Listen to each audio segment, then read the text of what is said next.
Members of the American-Israel Public Affairs Committee are in Washington, D.C. this week to strengthen the relationship between the U.S. and Israel. Amber Strong brings us more now.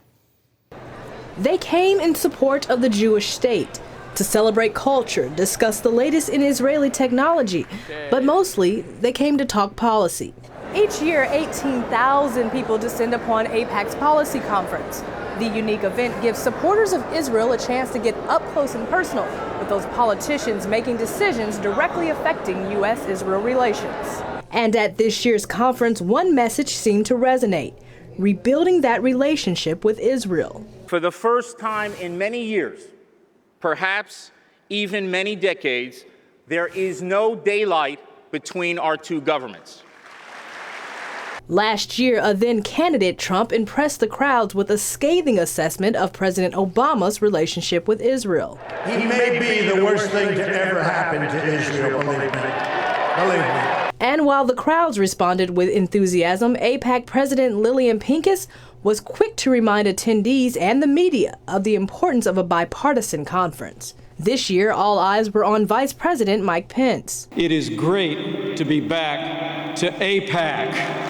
For the first time in a long time, America has a president who will stand with our allies and stand up to our enemies.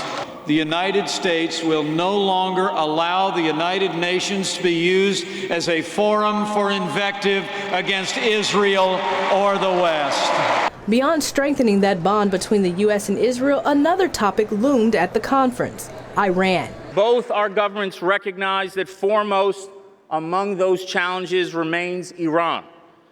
We both recognize that the nuclear deal does not block Iran's path to a bomb. Naftali Bennett, Israel's Minister of Education, told CBN News the time to act is now. We've got an Iran who has a goal to create a global hegemony over the entire region. We cannot allow Iran to threaten the free world with Iranian nuclear bombs. We have to stop that.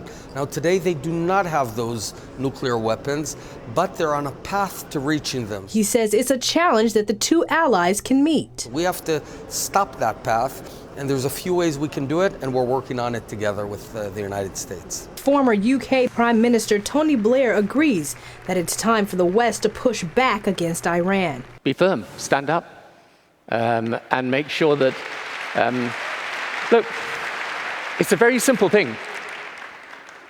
If you had a benign regime in Iran, all of the problems of the Middle East would be easier to resolve. And while the conference did see its fair share of protests, the group's message goes on and the meetings will continue through Tuesday. Amber C. Strong for CBN News at AIPAC.